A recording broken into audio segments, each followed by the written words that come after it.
Declárase reabierta la audiencia a fin de que el fiscal y las defensas cumplan con su cometido en la forma establecida por el artículo 498 del Código de Justicia Militar, conforme lo resuelto por este tribunal en la sesión del día 14 de agosto. Se hace saber a las partes que durante los respectivos alegatos el tribunal no admitirá interrupción alguna ni otra intervención que la de quien esté en el uso de la palabra. Se recomienda al público asistente la estricta observancia de las reglas de compostura oportunamente fijadas por el tribunal y suficientemente difundidas. La Fiscalía tiene el uso de la palabra. Señores jueces, la comunidad argentina en particular, pero también la conciencia jurídica universal, me han encomendado la augusta misión de presentarme ante ustedes para reclamar justicia.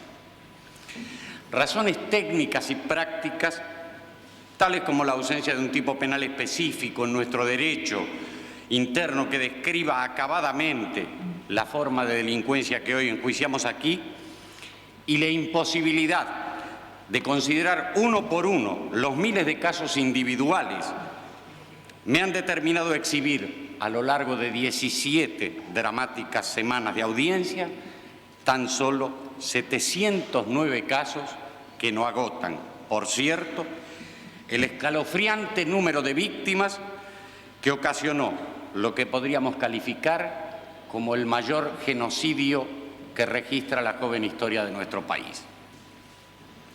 Pero no estoy solo en esta empresa. Me acompañan en el reclamo más de 9.000 desaparecidos que han dejado, a través de las voces de aquellos que tuvieron la suerte de volver de las sombras, su mudo, pero no por ello menos elocuente testimonio acusador. Empero, ellos serán mucho más generosos que sus verdugos.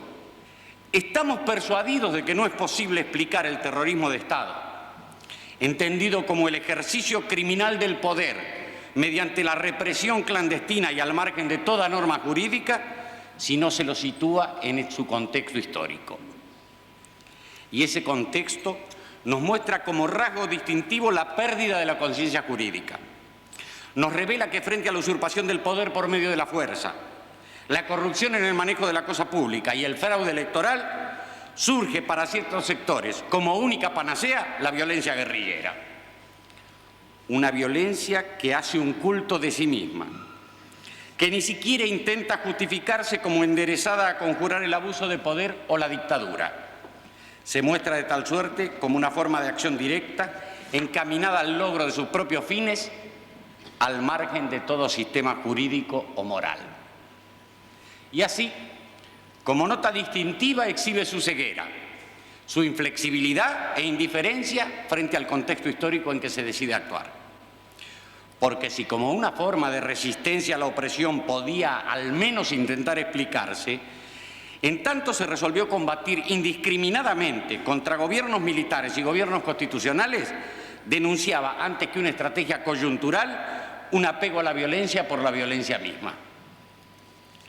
Antes que una respuesta armada a la prepotencia igualmente armada, se identificó con esta última en una pretensión de erigirse en la única alternativa válida, igualmente autoritaria que la de que decía combatir. Paralela y coetáneamente con aquella, aparece en la escena nacional una organización particularmente siniestra, que nada tuvo que envidiar a la guerrilla. Me refiero a las 3A, o Alianza Anticomunista Argentina, grupo terrorista especializado en la supresión de ciertos ciudadanos que cometían el delito de pensar. Curiosamente, desde las esferas oficiales sus integrantes no eran considerados subversivos, sino una reacción necesaria de defensa social. Pero en este aspecto de la cuestión creo más útil que mis argumentaciones es escuchar al almirante Gussetti, nuestro canciller en 1976, cuando dijo al mundo entero: Mi concepto de subversión se refiere a las organizaciones terroristas de signo izquierdista. La subversión o el terrorismo de derecha no es tal. El cuerpo social del país está contaminado por una enfermedad que corroe sus entrañas y forma anticuerpos. Esos anticuerpos no deben ser considerados de la misma forma en que se considera un microbio.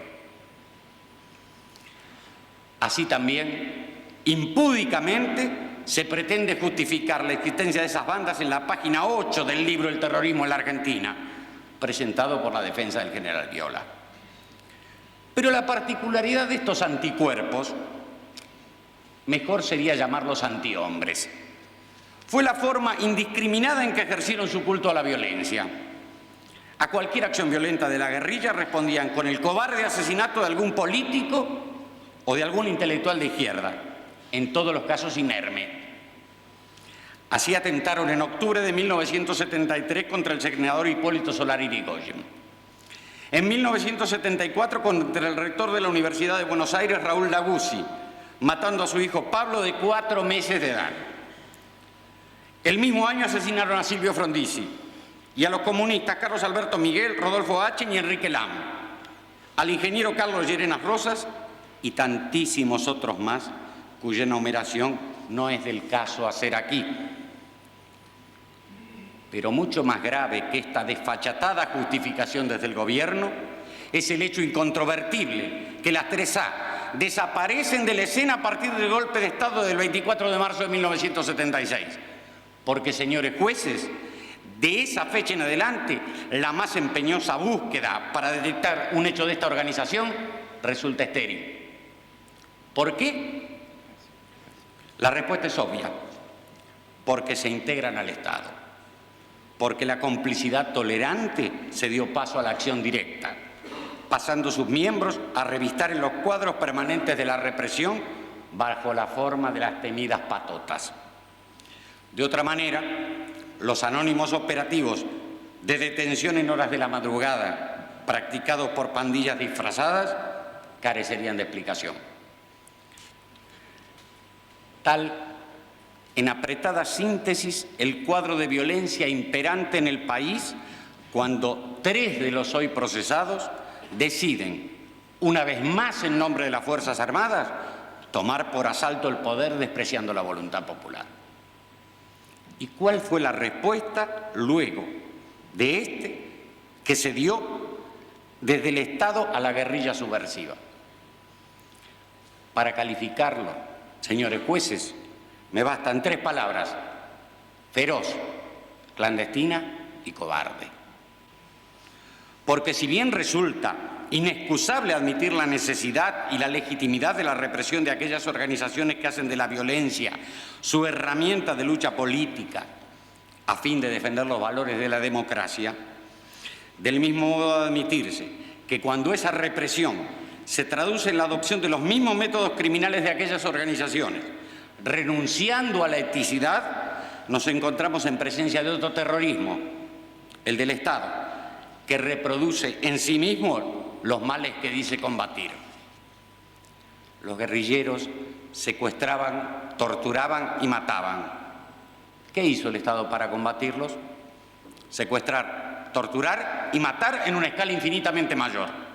Y lo que es más grave, al margen del orden jurídico instalado por él mismo, cuyo marco pretendía mostrarnos como excedido por los sediciosos. Y de aquí, señores jueces, se derivaron consecuencias mucho más graves para el orden jurídico. Porque, ¿cuántas de las víctimas de la represión eran culpables de actividades ilegales? ¿Cuántas inocentes? Jamás lo sabremos. Y no es culpa de las víctimas.